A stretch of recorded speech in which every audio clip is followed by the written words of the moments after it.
ऊस दर संघर्ष समिती आज गादेगावमध्ये ऊसासाठी निर्णय काय घ्यायचा, किती कारखाना दर देईल, कुठं काय होईल।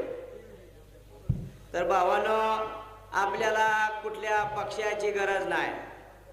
शेतकरी चळवळीकडे कुठली दिशा ठरेल, कुठला कारखाना जास्त दर देईल, आपल्याला ही काय सिमेंटची भाकरी करणार आहे ती काय? कुणाचं एकाही आमदारचं खासदारचं कुणाचंही धोरण शेतकऱ्यावर नाही।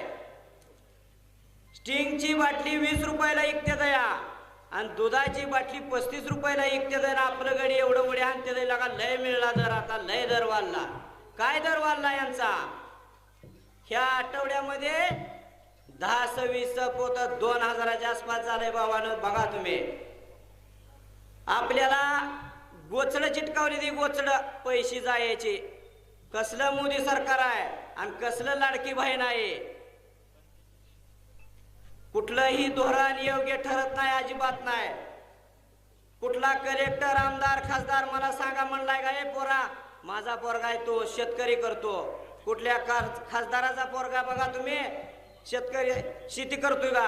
आमदाराचा, कलेक्टरचा, तहसीलदारचा मुलगा शेती करत नाही। सगळं गडी आपल्या बोकांडी बसलेत आहे, आपल्याला एवढा सुद्धा आवाज काढू देत नाहीत। आज थोडा तरी विचार करा। आपण आता हत्यार बाहेर काढले, ती दसऱ्याला पूजा केली। ह्यानी जर नाही जर जाहीर केला तर हत्यार बाहेर काढून रस्त्यावर लढाई करायचे। भावांना तुम्हाला काय म्हणायचं आहे? सगळं पक्ष चुलीत जाऊ द्या, आमच्या ऊसाचं कांड्याचं काय करतोय बाबा बोल म्हणायचं तो, आणि किती दर देणार आहे तू सांग मला। मी बारकाच कार्यकर्ता आहे। कलेक्टर कुमार आशीर्वाद कलेक्टर साहेबाला फोन केला, साहेब म्हणलं मी आता मीटिंग मध्ये आहे। बर्ने मामाला कृषी मंत्री फोन केला मी, मामा साहेब आपल्याला दराचं बघा। एक सुद्धा गडी मुख्यमंत्र्यापर्यंत बोलायला तयार नाही। मग ही अवघड आहे लढाई।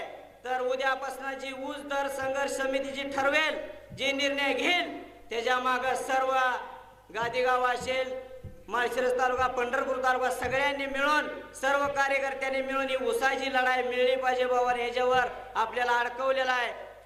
बाकीचं सगळं गडी बाहेर येत नाही तर गोरगरिबांनी रस्त्यावरची लढाई केल्याशिवाय आपल्याला थांबता येणार नाही। तर काय व्हायचं उद्या, आणि आपण ह्या ऊस दर संघर्ष समितीच्या पाठीमागे राहाव्या आणि कसं कारखानदार दर देत नाही तर हे आपण सगळे मिळून बघूया। मग एकाचं ढोलकं वाजायला लागल, कुणी दर जाहीर करायला लागल, एकही ट्रॅक्टर जाऊ द्यायचा नाही। काय व्हायचं उद्या, काय गोळ्या घालायची घालू द्या आपल्याला। सरकारनं किती बी यंत्रणा वापरू द्या, काय होणार आहे? काय आत नेऊन टाकते, काय करते रे? काय खून केलाय काय आम्ही लागा म्हणावं? हा, प्रत्येक जण येतोय आणि मुळी टाकतोय, कारखाना चालू करतोय अर्धाच। हा बरं, जरा टायमिंग आहे, थांबा 2 दिवस करतो, मीटिंग लावली आम्ही, बघूया कोणा दराच काय झालं। पोरग जन्माला आलं या, त्याचं नाव ठेवा तुम्ही। एवढं बोलून 2 संपवतो, वेळ कमी आहे भावानो। जय हिंद, जय महाराष्ट्र।